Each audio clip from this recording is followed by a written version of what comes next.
This is Democracy Now!, democracynow.org, The War and Peace Report. I'm Amy Goodman with Nermeen Sheikh. 33 years ago today, the United States narrowly missed a nuclear holocaust on its soil that would have dwarfed the horrors of the Hiroshima bomb blast that killed approximately 140,000 people. The so-called Damascus accident involved a Titan II intercontinental ballistic missile mishap at a launch complex outside Damascus, Arkansas. During a routine maintenance procedure, a young worker accidentally dropped a 9-pound tool in the silo, piercing the missile's skin and causing a major leak of flammable rocket fuel. Sitting on top of that Titan II was the most powerful thermonuclear warhead ever deployed on an American missile. The weapon was about 600 times more powerful than the bomb that destroyed Hiroshima.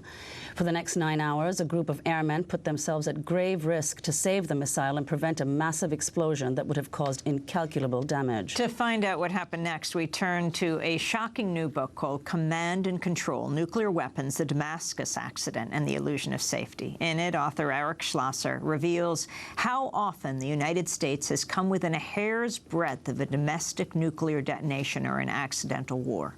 Drawing on thousands of pages of recently declassified government documents and interviews with scores of military personnel and nuclear scientists, Schlosser shows that America's nuclear weapons pose a grave risk to humankind. We're joined right now by Eric Schlosser, author of a number of books, including the best-selling Fast Food Nation. Welcome to Democracy Now! So Thanks talk about that story 33 years ago today. Yeah, 33 years ago, during a routine maintenance procedure, a tool was dropped, and it set in motion events that could have led to the destruction of the state of Arkansas. And it just so happened that Bill Clinton was the governor at the time. Vice President Mondale was in the state at the time. And it's one of those events that literally could have changed the course of history. So the book is a minute-by-minute account of this nuclear weapons accident and its unfolding, but I use that narrative as a way to look at the management of our nuclear weapons really from the dawn of the nuclear era to this day. A great deal has been in the media lately about Pakistani nuclear program, Indian nuclear program, Iran's, but not enough attention has been paid to our own and the problems that we've had in the management of our nuclear weapons. And it's a subject that I think is really, really urgent.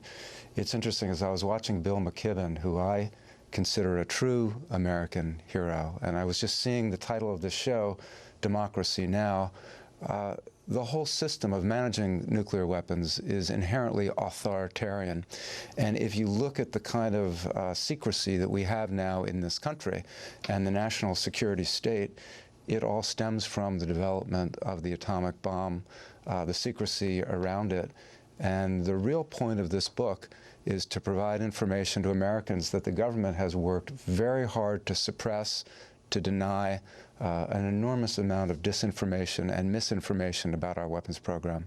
You also point out, Eric Schlosser, that there's a link between the amount of secrecy around nuclear weapons and the level of their unsafety. Could you elaborate? Could you explain why that's the case? During the Cold War, and to a certain extent today, there was such intense compartmentalized secrecy within the government that, for example, the engineers and physicists who were designing the weapons weren't allowed to know how the weapons were being used in the field. And the Air Force and Navy and Army personnel who were handling nuclear weapons didn't know about the safety problems or safety issues that the designers knew. So one of the people I write about in the book is an engineer named Robert Purifoy, who rose to be a vice president at the Sandia National Laboratories, and is a remarkable man who realized that our nuclear weapons might be unsafe and pose a threat of accidental detonation. Again, in the book, I go through a number of instances that we almost had American weapons detonate on American soil. And so I write about his effort to bring modern safety devices to our nuclear weapons. Through the Freedom of Information Act, I was able to get about a 250-page document that listed all these different accidents, mistakes, short circuits, fires involving nuclear weapons. And I showed it to him, and he'd never seen it. And this is somebody who for decades was at the heart of our nuclear weapons establishment. So the secrecy was so intense that the Air Force wasn't telling the weapons designers problems that they were having in the field. Tell us some of those accidents, some of those near misses, and then how things are being handled today. Yeah, I mean, one of the most significant near misses occurred just 3 days after John F. Kennedy was inaugurated. A B-52 bomber broke apart in the sky over North Carolina, and as it was breaking apart, the centrifugal forces affecting the plane pulled a lanyard in the cockpit, which released one of the hydrogen bombs that it was carrying. And the weapon behaved as though it had been released over the Soviet Union, over an enemy target deliberately.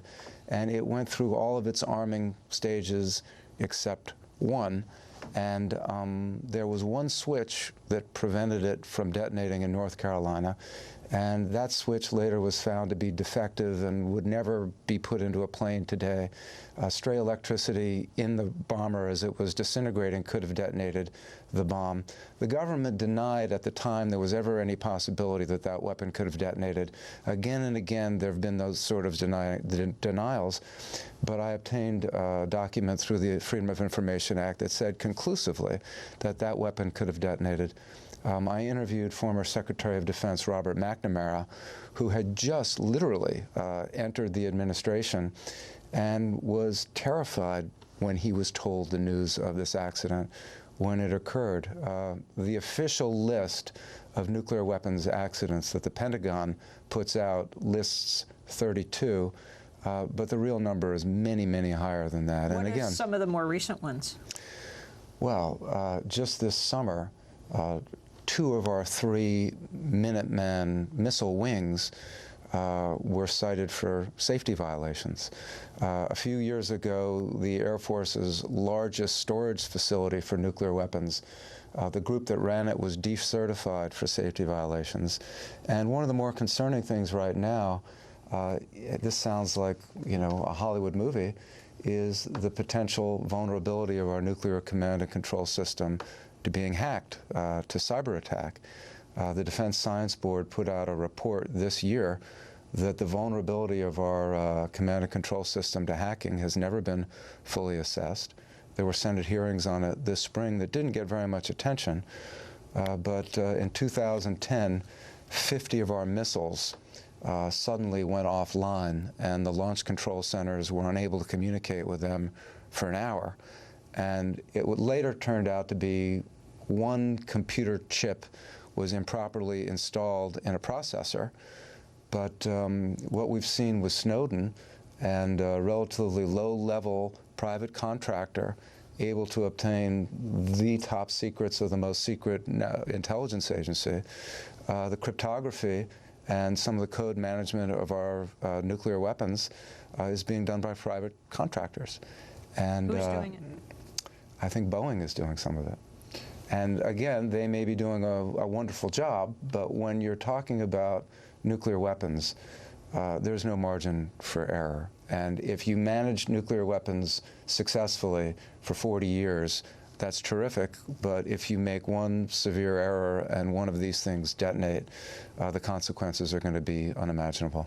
You've also said that the command and control structure system in place for nuclear weapons has actually weakened since the end of the Cold War. Is that right? One of the things that's happened, and one of the problems the Air Force is having, is once the Cold War ended, and during the Cold War, having control of nuclear weapons was a high prestige occupation in the Air Force and the Navy. But since the Cold War, it's been seen as a career dead end.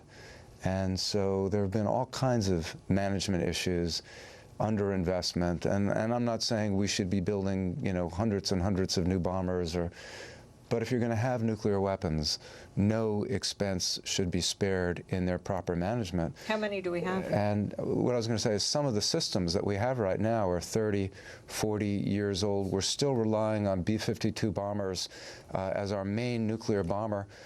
Those are 60 years old. They haven't built one since the Kennedy administration.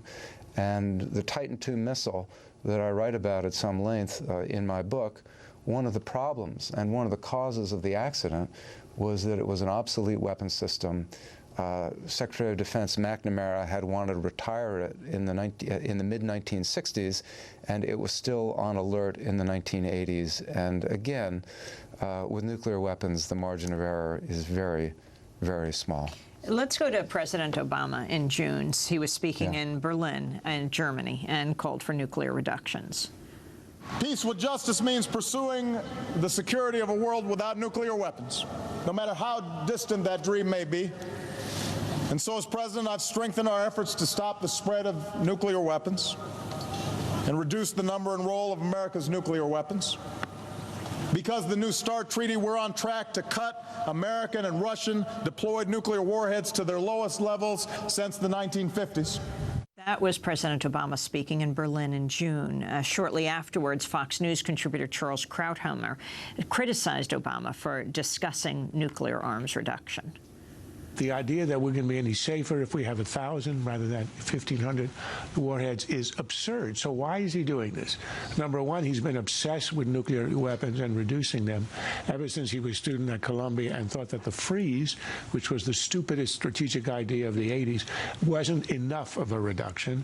And second, because I think that's all he's got. That's Charles Krauthammer on Fox. As an Eric analyst, Schlosser. I think that given his record on the Iraq War, nothing he says should be taken seriously. The fact of the matter is every nuclear weapon is an accident waiting to happen or a potential act of mass murder. And the fewer nuclear weapons there are, the less likely there is to be a disaster. And I think that President Obama on this issue has been quite courageous in calling for the abolition of nuclear weapons. It's something that presidents have sought in one way or another since the end of the Second World War.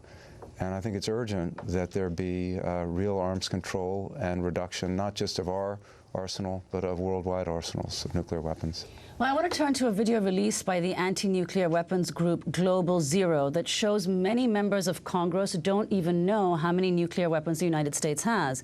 Here, members of Global Zero approach Republican Representative Morgan Griffith of Virginia, Republican Representative Blaine Lloyd-Kameyer of Missouri, Republican Representative Rob Whitman of Virginia, and Democratic Representative Pedro Pierluisi of Puerto Rico, Republican Representative Duncan Hunter of California, Republican Representative Mark Amodei of Nevada, and Republican Representative Bill Flores of Texas.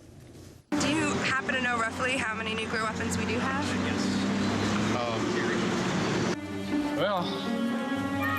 The current arsenal, I don't have an exact number. My understanding is about 300. No, it's much more than that. It's more than 15,000? In terms of nuclear heads, of course. More than 15,000, really? Well, I don't know. Do you have any idea about how many nuclear weapons we have? No. Nope, not the exact number. It changes every day. According to the group Global Zero, more than 70 members of Congress were polled, and 99% of them did not know, even roughly speaking, how many nuclear weapons the United States has. Eric Schlosser, your remarks on that. It's not an entirely fair question because the numbers are very different whether they're being counted for the SALT treaty, how many are in reserve, et cetera. And so it's a difficult thing to say specifically. We have about 1,500 under the SALT treaty deployed. We have a few thousand other in reserve. They're mainly on our nuclear submarines that are at sea. We have 450 strategic land-based missiles that are in the northern Midwest. But it's important to keep in mind that there is grounds for optimism. At the height of the Cold War, the United States had 32,000 nuclear weapons, and the Soviet Union had 35,000. So right now, the number of weapons that both the Soviet Union and the United States have on alert, ready to be launched, combined, is maybe 2,000, 2,500. So to go from 60,000 to 2,500, 8 to 10,000 is a huge achievement, but there needs to be much greater reductions. Is there a possibility of a domestic Stuxnet, like the U.S. released against Iran, virus in the, that would affect command and control? It's a great concern. These weapons are not connected to the internet, but there are command information systems that run software. During the Cold War, Zbigniew Brzezinski was woken up in the middle of the night. He was National Security Advisor. He was told the United States was under attack. He got another call and was basically preparing to call President Carter and advise a retaliation. And it turned out that there was a faulty computer chip in the NORAD computers that was saying that Soviet missiles were coming towards the United States, and they weren't. So as long as you have a weapon stance in which we need to be able to retaliate immediately, it puts enormous pressure on acting quickly, and there's all kinds of possibility for error. So what has to be done? I think, firstly, the reason that I wrote the book is, in a democracy, these sort of decisions need to be debated by the American people. And really, since 1944, 1945, fundamental decisions about nuclear weapons have been made by a small group of policymakers acting in secret. So firstly, we need openness. Secondly, we need a debate.